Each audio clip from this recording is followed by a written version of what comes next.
Ah, uno de alguna manera u otra siempre quiere sentir libertad, ¿no? Sentir como esa sensación de que vuela libremente y está olvidándose de una cantidad de cosas, como esta canción de Pink Floyd que se llama Learning to Fly, que habla mucho de esa experiencia.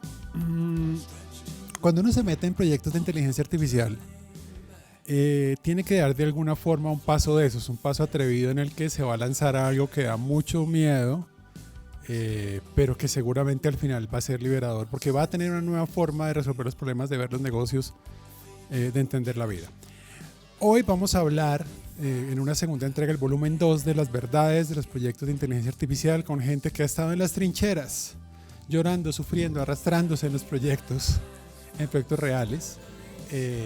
Hoy queremos hablar desde dos puntos de vista, desde el punto de vista de los PMs de este tipo de proyectos y desde el punto de vista de los data science, con un grandioso representante de este equipo. Bienvenidos.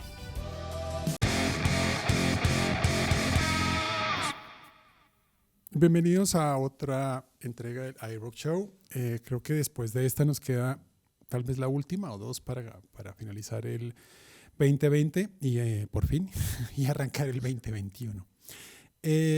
Hoy tenemos tres invitados muy especiales de Grupo DOT, gente muy querida como todos los que conforman nuestro equipo. Vamos a empezar por las chicas primero. Marcela González, nuestra líder del equipo de PMs en la compañía, el head de la práctica de PM. Bienvenida, Marcia, ¿cómo estás? Hola, ¿cómo están? Mucho gusto. Un placer estar aquí de invitada. Qué bueno. ¿Cómo vas tú y tus gatos? ¿Cómo van los gatos? La gata, solo unita, No, pero unita yo he visto gata. que anda a veces con No, más va gatos. divinamente pegadísima a mí. A las 5:30 se sienta sobre el teclado y dice, de por Dios, ya no más. Pero ahí vamos, entendiéndonos. Muy bien, muy bien. Vamos a empezar entonces por edad, dignidad de gobierno. Vamos a pasar ahora con el señor Juan Leonardo Padilla, uno de nuestros líderes de la práctica de ciencia de datos, del lado formal de estadística, también con el tema de finanzas, alguien que ya ha hecho pues, su pregrado, su doctorado en el tema de estadística y ha buscado también profundizar en finanzas en maestría, y nos ha ayudado un montón de cosas. Señor Juan Leonardo, bienvenido y muchas gracias por acompañarnos. Hola, muchas gracias por tenerme acá. Leonardo es, cuando empezó con nosotros, estuvimos muy felices y estamos muy felices con Germán, nuestro sitio, porque queríamos que alguien le diera, cogiera los pies de los datas de nosotros ingenieros y los aterrizara en el piso con formalismo, del punto de vista estadístico, de ciencias básicas que hace tanta falta, y eso ha sido genial. Hemos tenido ese aterrizaje en el enfoque con personas como Leonardo. Y el señor Molinas, Juan Carlos Molinas, diseñador industrial, el pollito de los PM. Señor Molinas, bienvenido. Muchas gracias, Diego. ¿Cómo van? Muy bien, muchas gracias por acompañarnos el día de hoy. Él comparte el diseño y la gerencia de proyectos con su gusto por los aviones, creo yo, ¿no?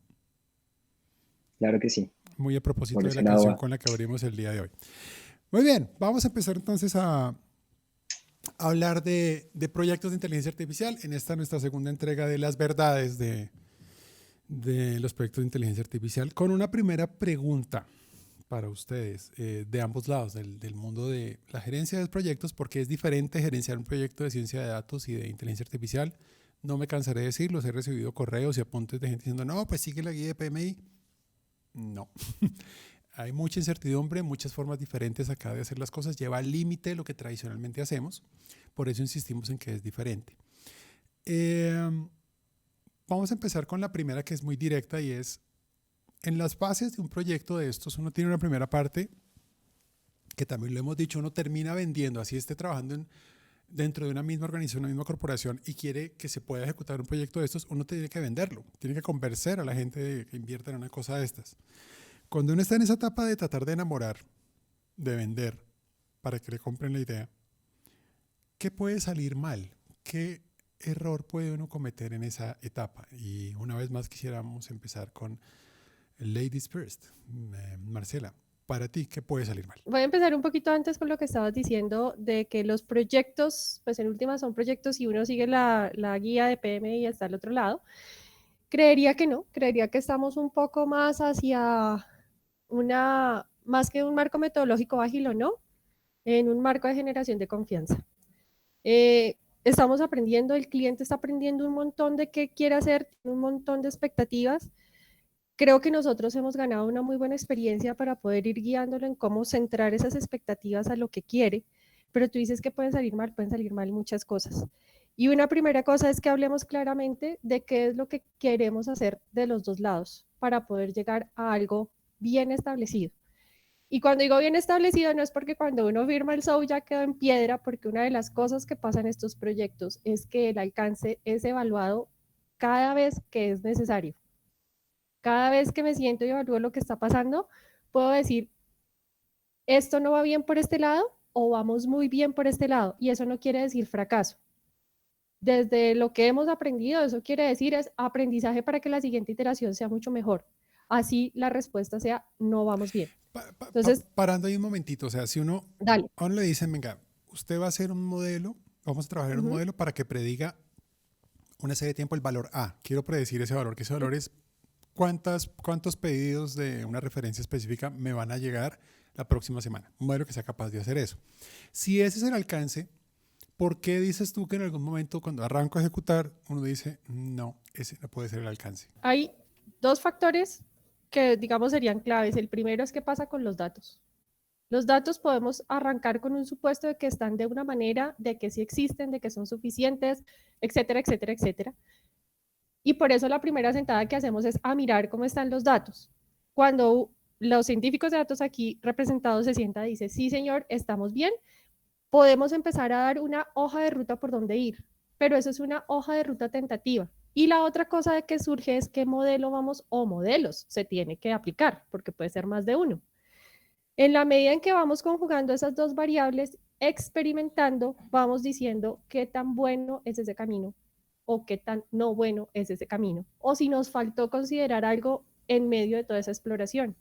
Y es ahí donde nos retroalimentamos y puede ser que, digamos, volvamos a seguir por ahí o de pronto no tanto. Entonces, volvamos, es ese problema puesto en el momento de la venta, de convencer a la gente de que se meta en esto.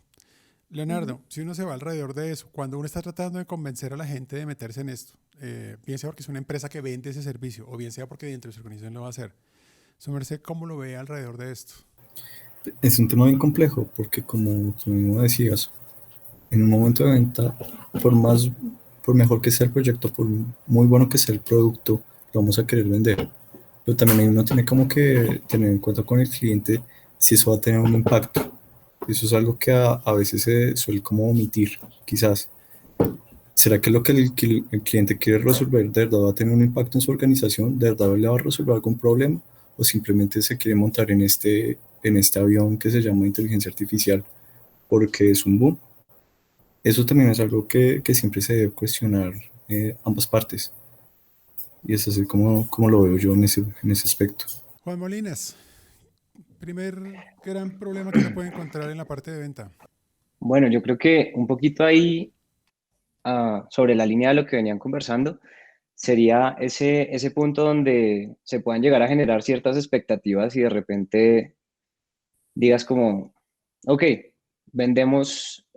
ofrecemos el producto, queremos venderte este producto, el cliente asume que ese producto es viable con los datos que tiene y con lo que puede proponer, y luego llegamos a una segunda fase donde decimos, uff, se vendió algo que realmente creo que...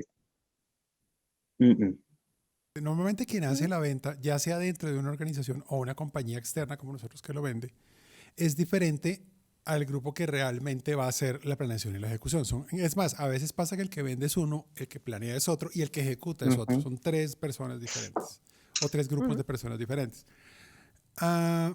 Eso quiere decir que es parecido al ejercicio de teléfono roto. O sea, el que fue y la vendió interactuó con los líderes y escuchó y definió una cosa, y luego garantizar que ese mensaje le llegue bien al otro equipo y el equipo tenga la planeación para que luego el otro equipo ejecute lo que espera. Entonces, vamos a irnos a esa parte donde yo arranco en la planeación. Se vendió, aceptaron, ok, hágame el plan y dígame cómo vamos a ejecutar esto. En esos procesos que ustedes han estado involucrados, ¿qué puede salir mal? Uy, yo partiría de donde estaba Juanca. Y es que decimos, esto es lo que vamos a hacer y con estos datos, y bueno, todos felices, el señor comercial llegó a contarnos la historia con una sonrisa de oreja a oreja. La escuchamos, tratamos de sacarle lo más que podamos porque hay mucho que es conversado, o sea, aquí es muchísimo lo que se conversa antes de cerrar un negocio, entonces también hemos tratado de construir mecanismos que nos permitan recibir esa información.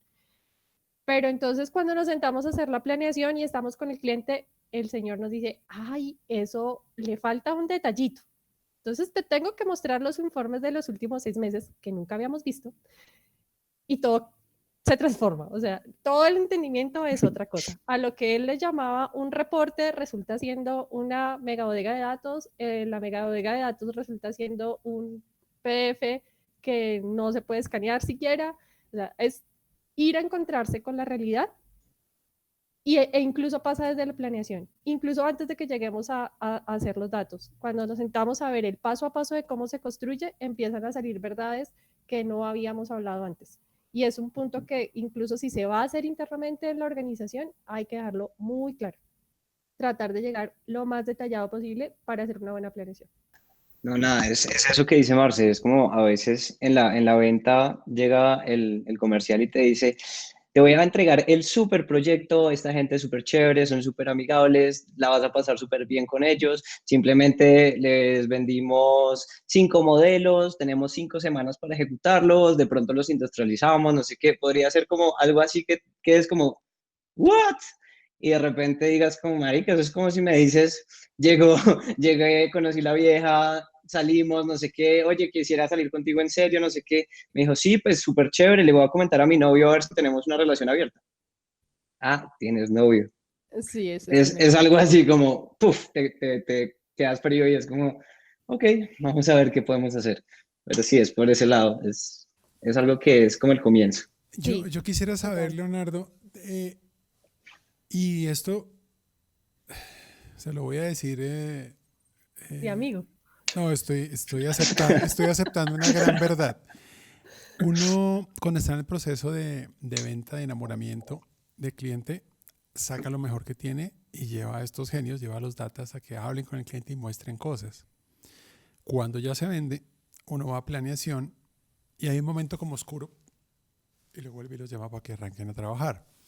¿Qué tan marginados están los roles de data scientist en esa parte de planeación para tener una planeación responsable? ¿Qué tanto están involucrados o qué tanto los datos están siendo formados para ayudar a aportar en la planeación?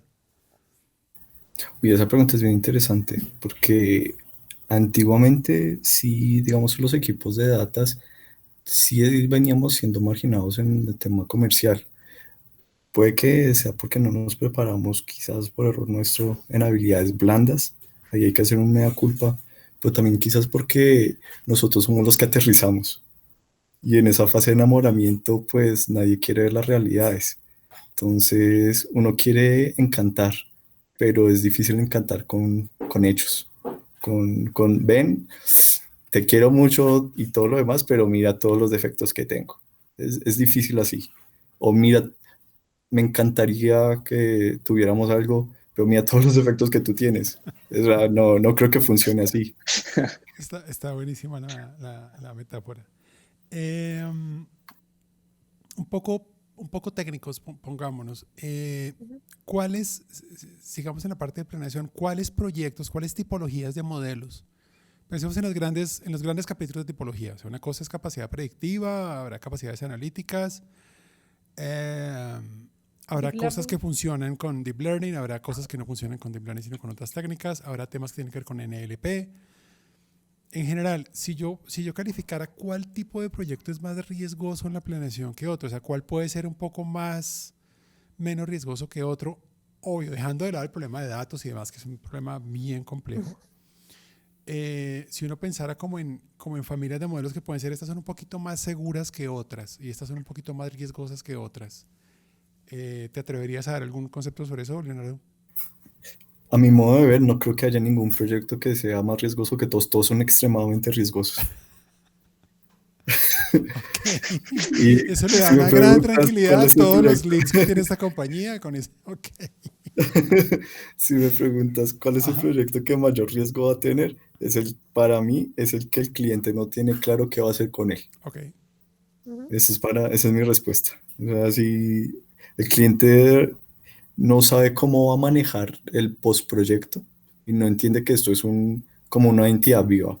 Esto van a hacer, lo tenemos que alimentar, lo vamos a alimentar de datos, lo vamos a alimentar con un modelo y tal, pero si él no sabe que lo tiene que mantener, que lo tiene que echar su agüita, acomodarle la tierrita, pues se va a morir. No tuvo sentido hacer nada y lo único que se hizo fue perder mucho tiempo y quedar mal, pues porque no tuvo impacto. Ahí creo que la palabra que a mí más me gusta es impacto. ¿Qué impacto generó?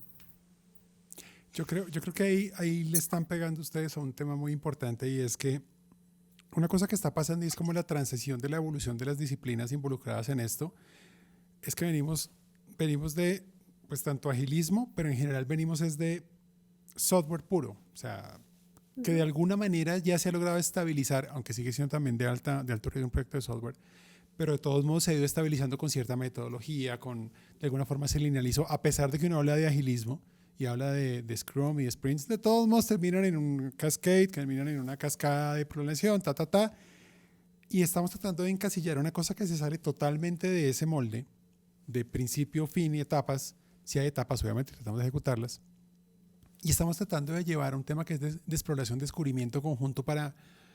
Yo en estos días repasaba el concepto de serendipity, de que es muy probable que mientras uno va ejecutando el proyecto aparezca, tenga la cabeza abierta con eso de sepa que lo voy a usar, porque puede que descubra algo que no sabía que iba a descubrir y termine tal vez haciendo mucho más si tengo esa pilera de estar abierto. Mientras que si me voy tratando de limitar a que va a ser una caja exacta, seguramente ni siquiera logre el objetivo inicial porque fui tan cerrado que no vi lo que tenía delante. Entonces es un poco de, tal vez el reto que tenemos acá es que las disciplinas tienen que tener otra forma de trabajo, mucho más esa investigación verdadera, que eso sí que le pega duro a un negocio clásico, diría yo. Y Eh, creo que ahí un poquito, Diego, de lo que hablas es de la importancia o del valor agregado que tenemos nosotros también en la parte de diseño, de la parte del equipo de por dentro de la compañía, que esa forma de pronto de abrir la cabeza, de abrir la mente y enfocarnos un poco en todo lo que se puede resolver partiendo de un solo punto, obviamente, sin llegar a ser un poco eh, locos o arriesgados en querer irnos más allá de lo que podríamos tener dentro del alcance de un proyecto, pero sí muchas veces ese redireccionamiento que se puede dar desde el diseño es muy importante para los proyectos porque podemos enfocar eso traducido en temas de rentabilidad. entonces hasta este punto que son las primeras partes, que son la venta y la planeación, ¿cómo mitigar Ujú. estas cosas que hemos hablado hasta este punto? ¿Qué cosas podría uno hacer para que no pase esto? Eh, sí, para que no pase. Pues, No es una garantía, pero ¿qué podría hacer para tratar de reducir el riesgo? ajá. Nosotros, pues, es una cosa que es muy sencilla, pero la verdad creo que nos da algo de resultado. Nosotros hemos hecho un par de ejercicios con el área comercial. Estamos tratando de hacer uno siguiente, en donde nos sentamos y decimos, ok, amigo comercial, vas a pasarme un proyecto, pero no me lo vas a pasar de cualquier manera. Me tienes que hablar de estos tópicos específicamente. Empecemos por el alcance, lo que quedó por fuera, cómo se va a usar, qué nube se va a usar, cómo se va a pagar la nube, qué modelo se comprometió, qué áreas de negocio están involucradas. Y hemos construido un artefacto que no es muy complejo, pero que ha permitido que la persona que recibe el proyecto entienda un poco qué se conversó del otro lado, pero a su vez que el equipo comercial se autocuestione el momento de llenarlo y decir, pucha, yo esto nunca lo he hablado o nunca lo he concretado o lo estoy escribiendo y me doy cuenta que nada que ver. Yo sé que es una cosa tal vez muy sencilla, pero creo que en la medida en que vamos aprendiendo cómo se negocia el proyecto y qué necesitamos para ejecutarlo, todos los involucrados, porque es que el proyecto no se ejecuta solo con los datos, hay backenders, hay porters, hay frontenders, hay gente dedicada sola exclusivamente a arreglar datos. En la medida que sepamos cómo cada uno de los personajes se está viendo involucrado en el proyecto, lo podemos entender mejor. No quiere decir que ya estemos al otro lado, pero esa partecita nos ha funcionado. Ese tip me parece que hasta ahora va bien. Y la otra cosa es que esa documentación, o sea, eso implica entregar documentación. la documentación mínima que me tienes que pagar de todos los proyectos, o sea, no nos apartamos del PM tradicional. Y toda esa información queda pública y es compartida también verbalmente con la mayor cantidad de gente que se pueda del equipo de trabajo. O sea, la entrega no es toma el proyecto, entregas mañana. Eso lo estamos tratando de reevaluar y lo estamos haciendo de otra manera que creo que va mejorando el asunto. Yo creo que el acompañamiento de parte del equipo a esas reuniones de preventa o de venta como tal, como lo decía Leonardo, a veces sí es como llevar las realidades y no es tan cómodo llegar con esas realidades a la mesa de ventas, pero eso sí permite que uno, el equipo ya conozca a lo que se va a poder estar enfrentando y dos, que no sea como que no haya esa ruptura entre lo que se vendió y esas semanas o ese hoyo negro que hay entre la venta y la iniciación de un proyecto. Como que eso permite que el proyecto pueda mitigar muchos daños desde la venta. Sí, ahí quizás como continuar lo que decía Juanca. Eh, una de las cosas como que con la que podríamos mitigar es también capacitando, no solo capacitando los equipos de ventas, sino también a nuestros clientes. Ahorita, pues realmente vivimos en un momento en donde todas las empresas y todas las empresas quieren ser data oriented, y todas las personas quieren ser literatas en datos, y eso está muy bien, eso es perfecto, pero pues también hay que reconocer ciertas falencias, y a pesar de que pues queramos ser data oriented, de verdad nuestra organización tiene una cultura de datos, quizás en ese punto también necesitamos una capacitación de nuestra parte hacia los clientes para mostrarles que lo que ellos creen que es un buen dato no lo es. Y asimismo a los comerciales, ayudarles a transmitir esos mensajes en el lenguaje perfecto que ellos manejan en el momento de la venta para decir lo que tú tienes quizás no sirve para este proyecto, lo podemos reenfocar a este otro proyecto. Eso me parece que es algo que se ha venido trabajando y me parece que funciona bastante bien. En ese momento de transición, dentro de esas cosas que está chévere aclarar y discutir y que también están en la capacitación, es que en los proyectos decimos queremos hacer un modelo súper para predecir, genial. Y cuando uno le pregunta o se pregunta el comercial o nos va a contar el comercial a nosotros, ¿y cómo vas a hacer para usar ese modelo? Usualmente en los primeros proyectos donde uno se enfrenta queda apuntando a nulo porque no tiene ni idea. Ah, pues con el dashboard. Perdón, ¿cuál dashboard? Nunca hablamos de un dashboard. Ah, pues con la aplicación. No, no hay aplicación, amigo. Hay un notebook que tú ejecutas un comando y te va a dar una matriz de números decimales. Eso es lo que vas a tener. ¿Estamos de acuerdo? Y esa es la clase de cosas que hay que preguntar para saber que la planeación nos va a quedar bien. O si no, vamos a hacer un modelo y hasta ahí llegamos. El modelo responde unos y ceros. Fin del asunto. Si no es eso lo que quieres, vamos mal y tenemos que devolvernos a hablar desde la negociación para hacer una buena planeación. Y ahí Marce toca un tema importantísimo. El modelo, quizás solamente el que lo construyó lo va a saber interpretar y quizás ni siquiera eso. Si no le añadimos todas esas componentes adicionales que Marce menciona, no, la empresa no lo va a saber interpretar, no va a saber interpretar que el resultadito de ese 1.000 es la predicción de ventas del próximo mes y puede confundirse. Claro, y para uno como PM, digamos, en su cajita, si tú me dices que el alcance es el modelo, pues vamos a hacer lo posible porque tengas el modelo, pero no me pidas nada más. Y eso puede ser un punto importante desde el principio, ¿no? El que decías que puede salir mal. Hay que ver el 360 de lo que pasa alrededor del modelo, de lo que el cliente quiere y lo que podemos hacer. De cada parte se puede hablar un montón, porque Sí. es bien complejo. Hablemos un poco cuando ya estamos ejecutando. Yo quisiera hablar un poco de la dinámica del equipo de trabajo. Ya el equipo que está, de alguna manera se les dijo que tienen que hacer y arrancan a trabajar.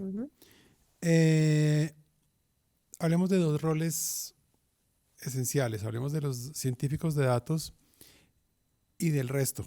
Cuando hablo del resto, hablo especial de, uno los puede llamar backender, uno los puede llamar ingenieros de datos.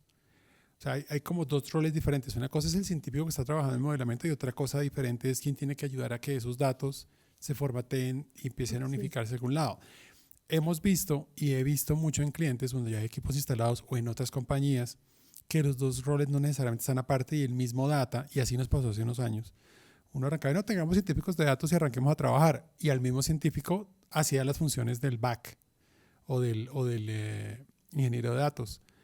Eso es un riesgo brutal, porque solamente el problema de datos puede llegar a ser más grande que el modelo mismo en horas de esfuerzo. No quiere decir que no haya un conocimiento clave del científico, simplemente que puede ser tan grande la preparación del terreno que al finalmente cuando voy a verter el concreto, construir la estructura encima de ese terreno, pues nunca puede hacerse a tiempo porque ni siquiera el terreno logré prepararlo porque estaba tan fregado para preparar que no se logró.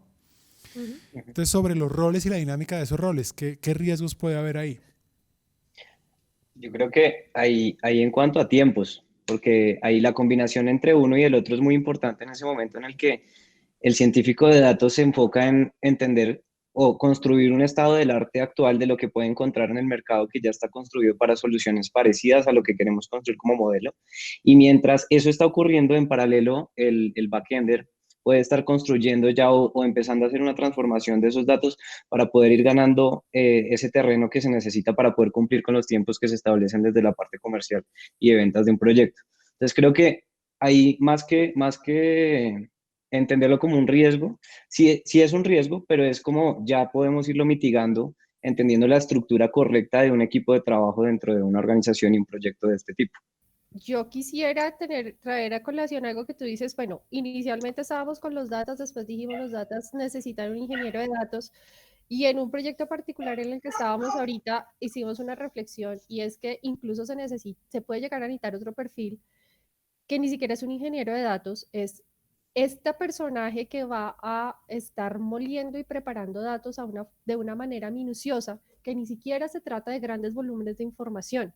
En este ejemplo particular, dijimos, nada que hacer, nos toca poner gente que taguee.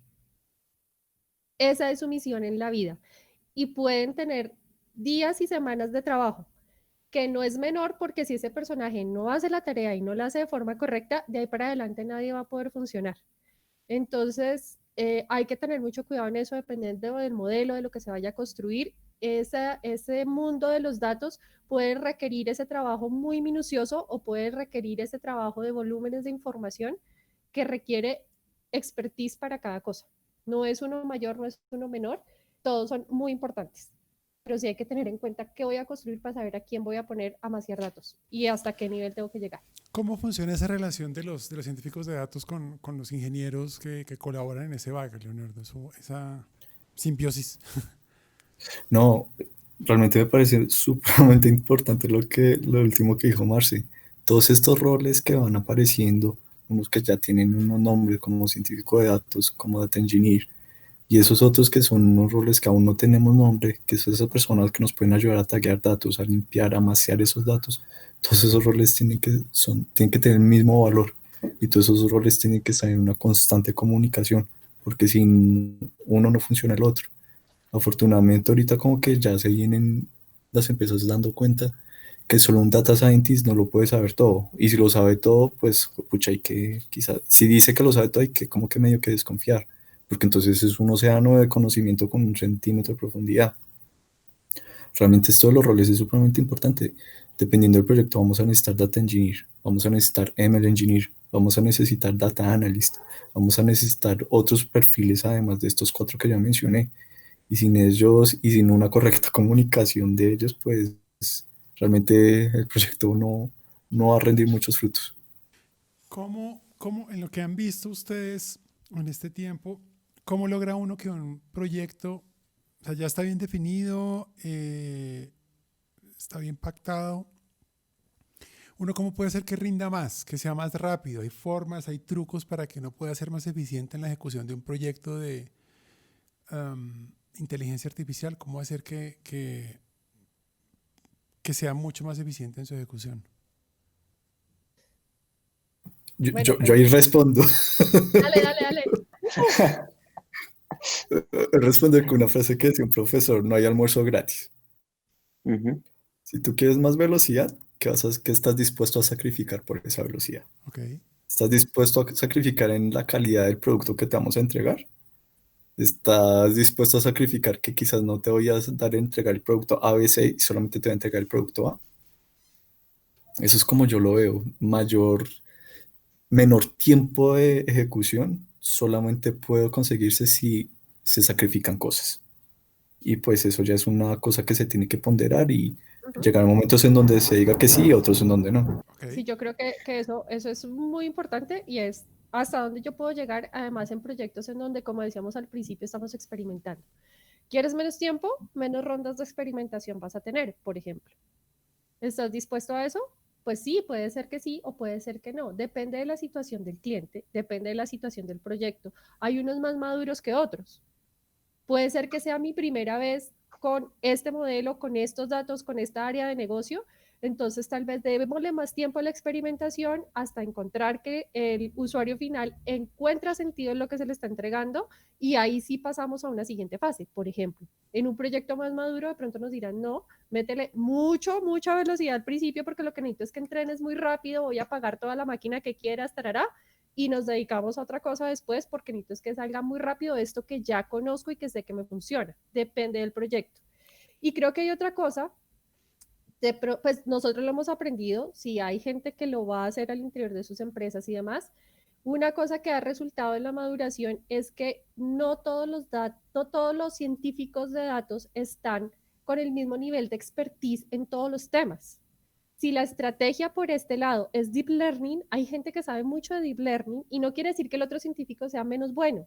No, su expertise es imágenes y se va a dedicar a imágenes y eso es lo que le gusta, le rinde, le hace. Entonces de pronto empiezan también al interior a generarse especialidades que si lo que queremos es velocidad, pues hay que pagar el precio de que el personaje que es duro en eso esté en eso, con las consecuencias que traiga, ¿no? Ahí le pegaste Ujú. un tema clave. Tú vas a un médico general para algunas cosas. Uh -huh. Tú vas al oftalmólogo para unas cosas que no son las mismas para las que cuando tienes una condición que tiene que ver con lo que oftalmología hace, no las hace un cardiólogo. Es exactamente igual, aunque de base hay cosas genéricas que seguramente pueden determinar y trabajar, la especialidad es la que hace la magia. Eh, y ahí también llegamos a un punto importante y tiene que ver con los presupuestos. Eh, Ese dicho del no hay almuerzo gratis es clarísimo en eso y es que eh, ¿por qué tu equipo es costoso? Pues porque si quiere un resultado especializado, responsable, pues hay que tener gente que está dedicándose al tema y que merece ser bien paga por ese tema. Entonces puedes tener modelos genéricos, puedes tener cosas, pues sí, de acuerdo a tu estilo, lo que tú quieras, con el nivel de calidad. Es probable que sea además suficiente, puede que no requieras algo mucho más allá.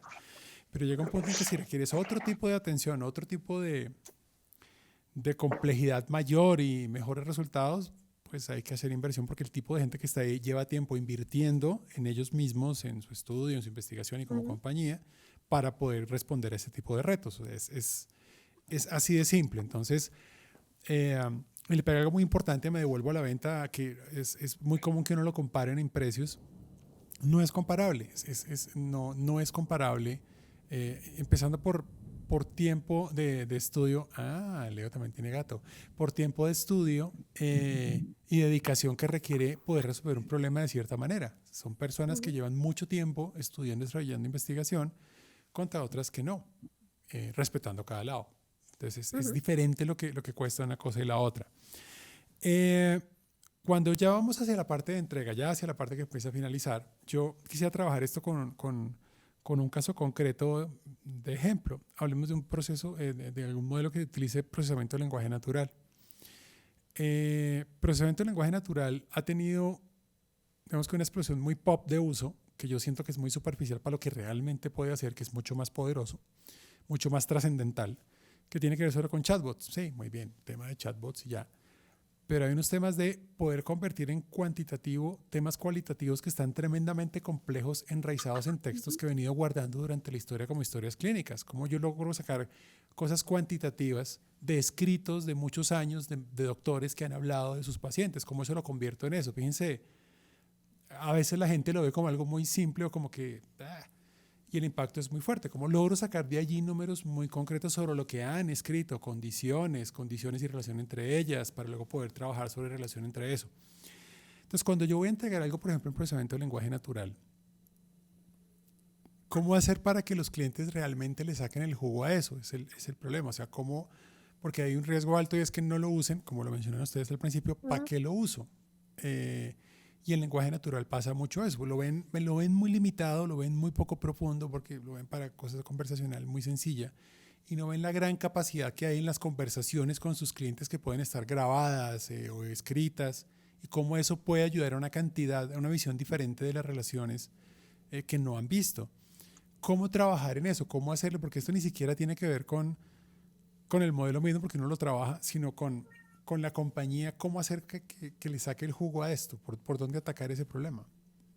Pues estoy pensando en uno que terminó hace poquito, es del lenguaje natural. El proyecto estaba encaminado a que se pudiera analizar los informes presentados por gerentes de proyecto de una empresa muy grande que recibe cientos de informes cada mes de lo que está pasando. Pasaron dos cosas interesantes. Bueno, hicimos dos aproximaciones, una con lenguaje natural, otra con otros mecanismos. Una primera cosa que creo que funcionó muy bien es estarle contando al cliente con frecuencia qué está pasando. ¿Vamos bien o no vamos bien? Hemos encontrado esto, este dato me sirve, este dato no me sirve. Digamos que le generó cierta sensibilidad de lo que estaba pasando. A veces se sorprendía gratamente con lo que estaba sucediendo, a veces quedaba perdido, eso también es verdad, pero como que va entendiendo cómo se llega al resultado. No es tampoco fácil y creo que cuando uno entiende el proceso aprecia más el resultado. Eso nos permitió tal vez poder llegar al final a conclusiones interesantes, no solo por lo que estaba prediciendo el modelo, se utilizaron redes neuronales para ese caso y era un modelo de predicción, no solamente para la predicción bruta, sino para que el cliente entendiera qué debía mejorar en su proceso del día a día para que el modelo en una siguiente pasada le vaya mejor. Porque ya entendió que no se debe hacer tal o cual manejo de la información y que si va por otro lado puede ser que la predicción le vaya muchísimo mejor. La otra cosa que pasó interesante, y pues ya más que por el hecho de que sea procesamiento del lenguaje natural o no, es que al final pasa lo mismo. Yo te estoy entregando es una probabilidad de que algo suceda. Así esté hablando del lenguaje natural. O sea, en este caso no te estaba dando como respuesta una frase interpretable por un usuario. Te estaba dando una matriz de decimales que te iba a decir qué iba a pasar al futuro.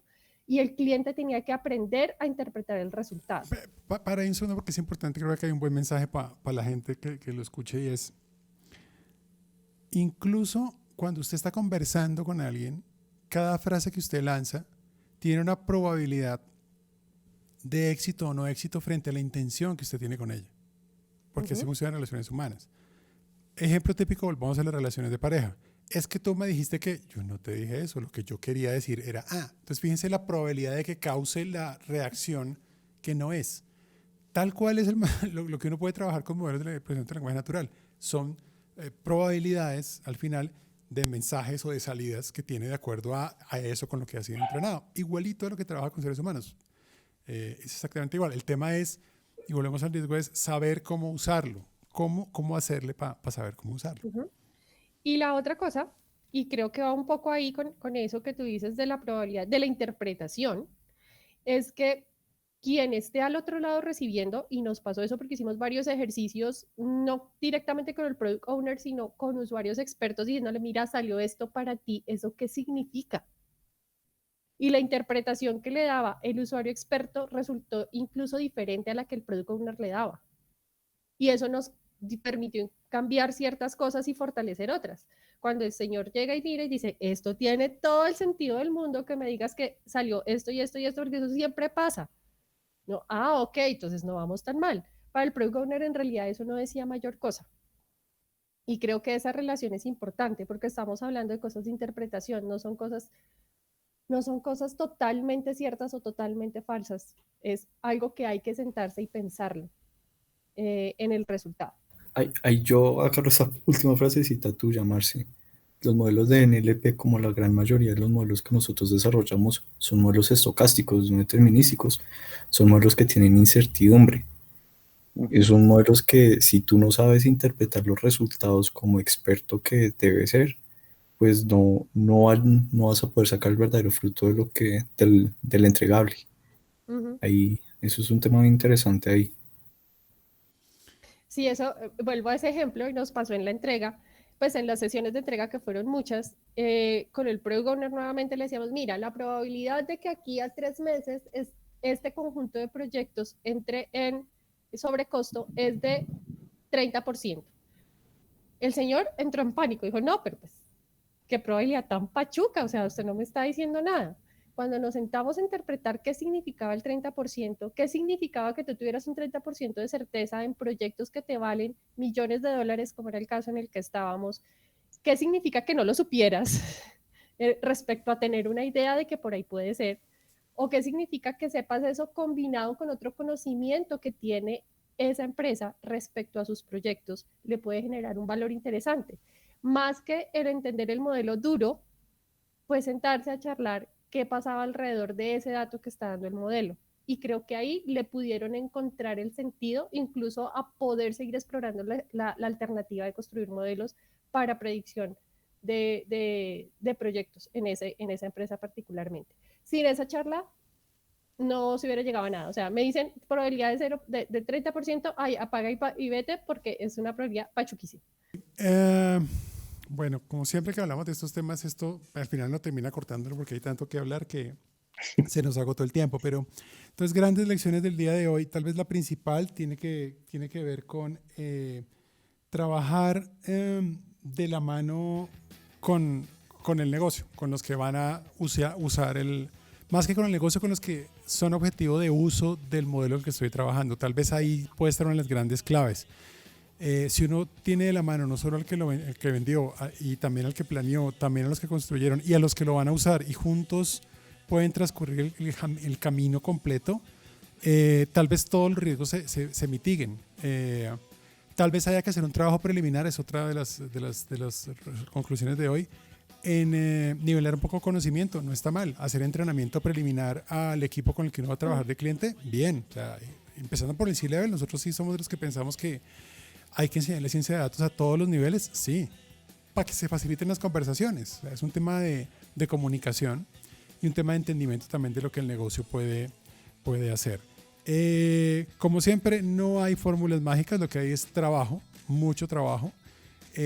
Y una de las cosas también que creo que hoy se concluye es que tiene mucho que ver con el amor que el cliente le tenga a esa iniciativa. Si hay amor por esa iniciativa, si hay dedicación por esa iniciativa, no importa qué pase, la cosa va a salir adelante seguramente. Y creemos que ahí está buena parte de la clave. Muy bien, chicos. Muchísimas gracias por acompañarnos el día de hoy en este iRock Show. Marce, Juan, Leonardo, gracias por su compañía el día de hoy. Gracias por la invitación, Diego. Ok, ahí en el fondo nos vamos con The Ramones, sugerencia del señor Leonardo. No quiero sentirme así, I wanna be sedated. A veces uno siente eso en los proyectos, uno diría no quisiera todo este despelote y precisamente lo que no queremos. Nos vemos en un próximo iRock Show. Chao. Chao. Chao.